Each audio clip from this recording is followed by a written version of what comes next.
In 1980, millions of Polish people under the banner of solidarity, they came together and this is what they said.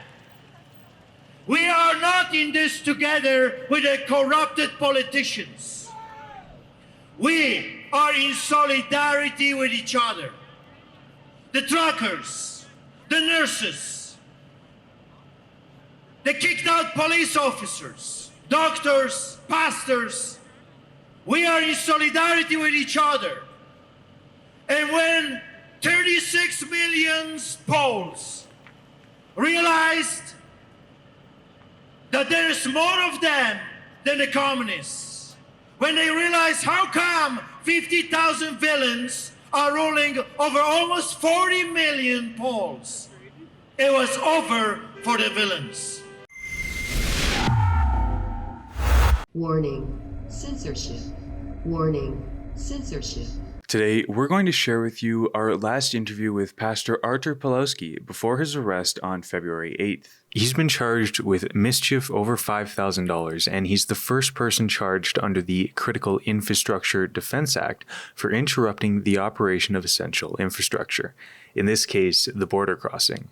The government has charged him because they say his inspirational religious sermon to the truckers is a crime against the state. But if you want to find out more about Artur Pawlowski and hear his full story and to cover his legal costs, you can go to saveartur.com. Pastor Artur has been known to vocalize his dissent towards the public health orders and mandates that have been cast on to us over the past 2 years by our elitist politicians like Kenney and Justin Trudeau.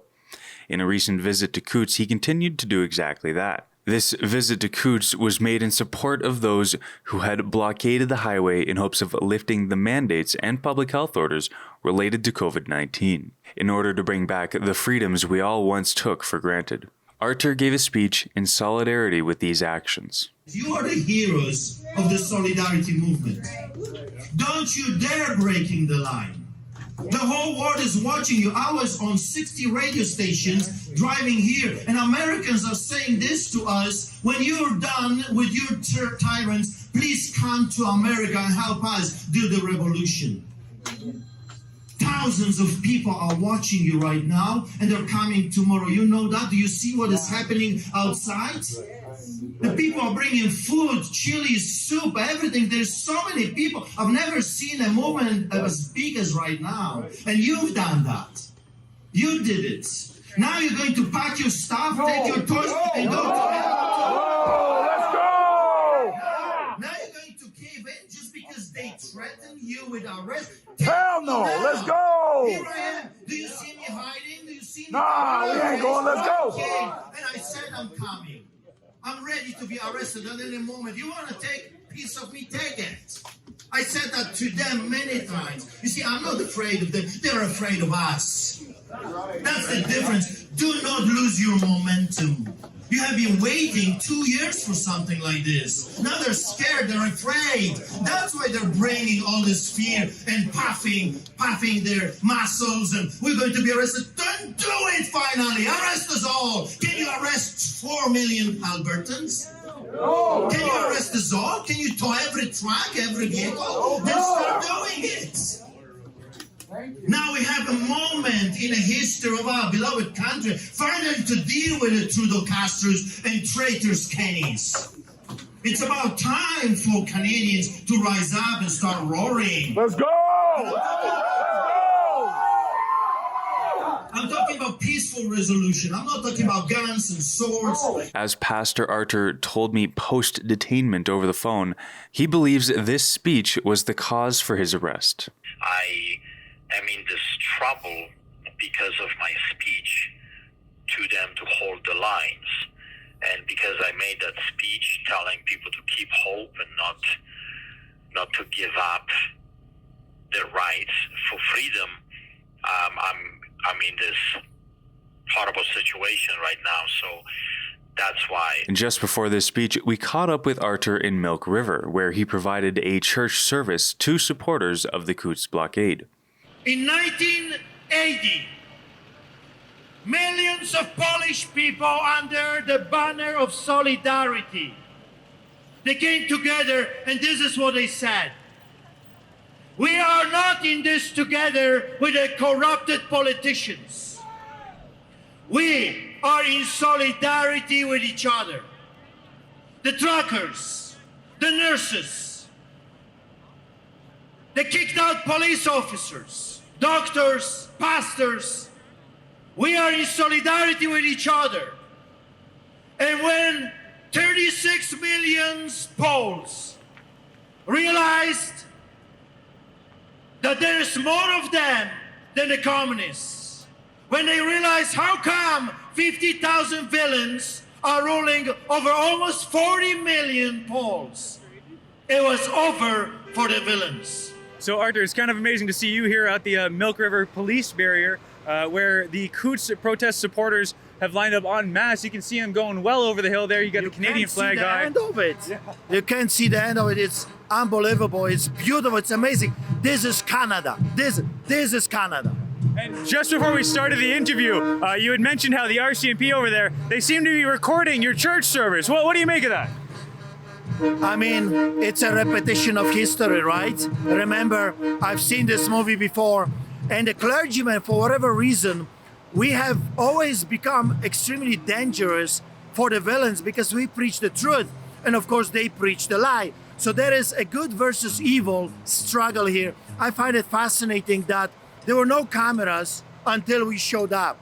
And then when we started the church service, they started to record the church service, and they're still recording it right now. You can see it. That tells you everything. We have become extremely dangerous for them. Why?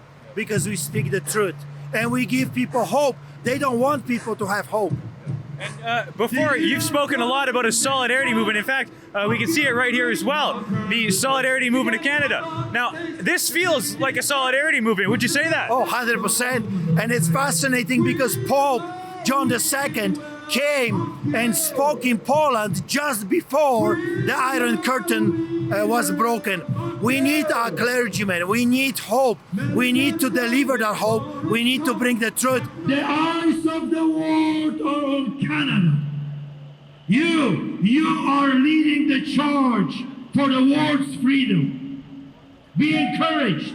Hold the line. Stay strong. Do not give in. You know, I just want to say from the bottom of my heart to everyone that is participating in this, do not break the line. Do not allow them to scare you, because the tactics are identical. When I was growing up in 1980, when the people took it to the streets, when there was a massive strike, the tactics of the enemy were always the same.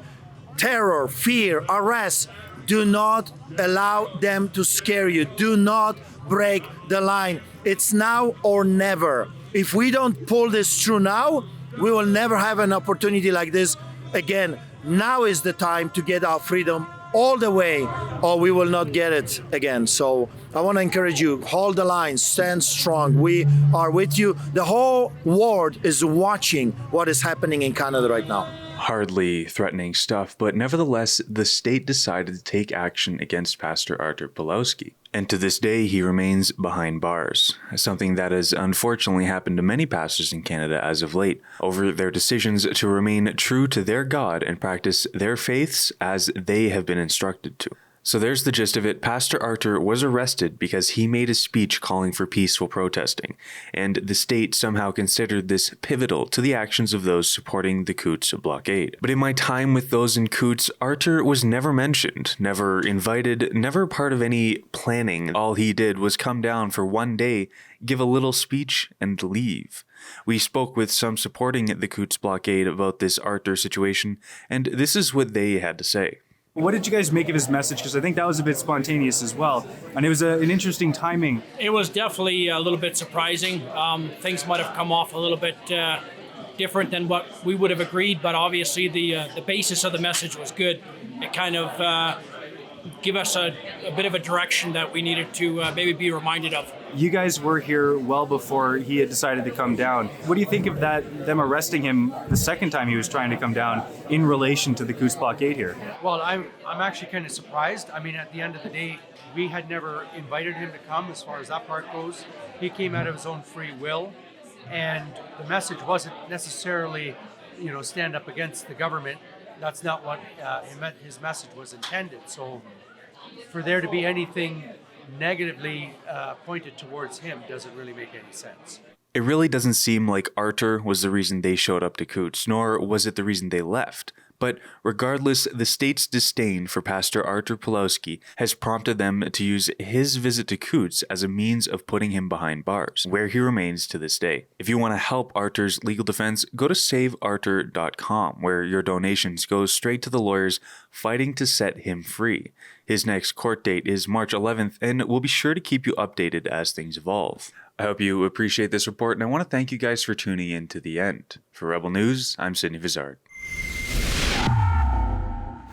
Again, go to saveartur.com to help Artur's legal defense, meaning lawyers crowdfunded by you directly, who are fighting tirelessly to free Artur from the claws of the state. And right now, your donations would be especially helpful to his cause.